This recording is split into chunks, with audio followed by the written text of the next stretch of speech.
Killaloe, capital of the O'Brien country. Brian Boru took his second name from Baal Boru, a ring fort close to the town, and the banshee of the O'Briens lived in the rock Craganeevul, overlooking the road between here and Scariff.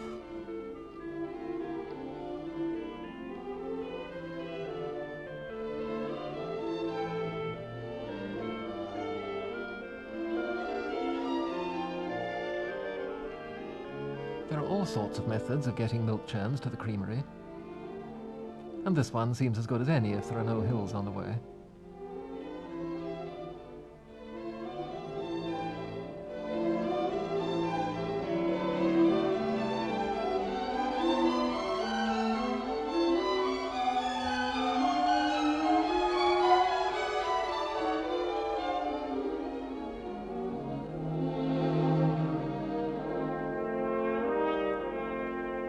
Once the cream is separated, the farmer takes back his skimmed milk for the pigs.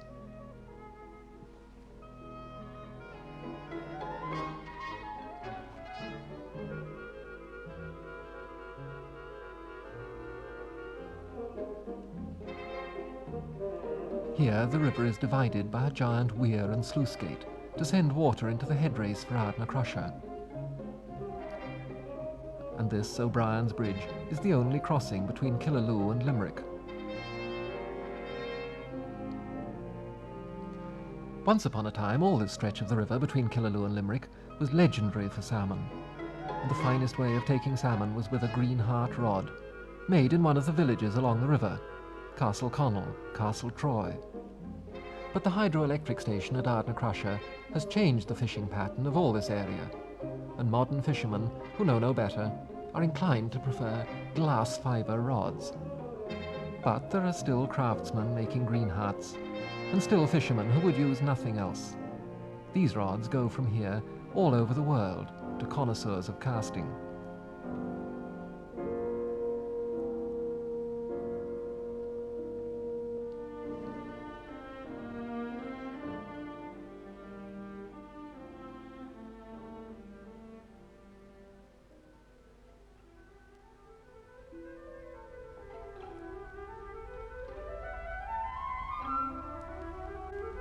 Many million years ago, the whole course of the Shannon lay across a limestone plain 2,000 feet above sea level.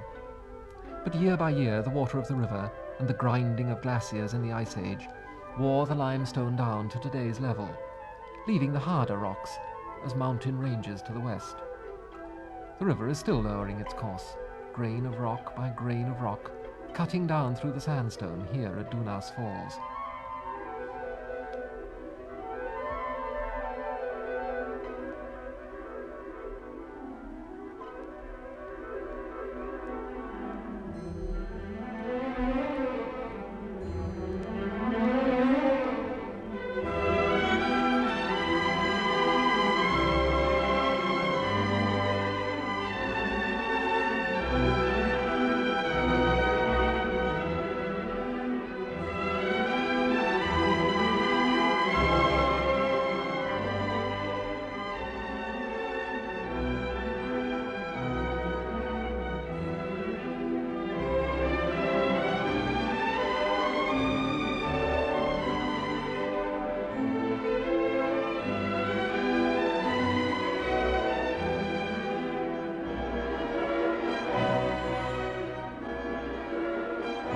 The hydroelectric station at Ardnacrusha took so much water from the river that it became very difficult for salmon to climb from Limerick to Killaloe, and the salmon fishing for the whole of the Shannon faced ruin, because naturally, if the fish couldn't climb the river to their spawning grounds, there would be no more salmon.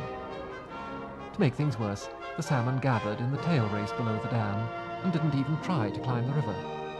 But it was this useless gathering in the tail race that gave the ESB and the fish experts the solution to the problem. A few years ago, Mr. G.H. Borland designed a fish lift that would take salmon up from the tail race, lift them 100 feet to the crest of the dam, and let them swim through a special channel into the natural river. The lift works like a canal lock. Turbulence always attracts fish, and at the bottom of the lift, artificial turbulence is created in a small area for 2 hours. Gradually, the area fills with salmon. Then a door closes, and the salmon find themselves trapped in the bottom of a gigantic chimney, 15 feet in diameter and 113 feet high.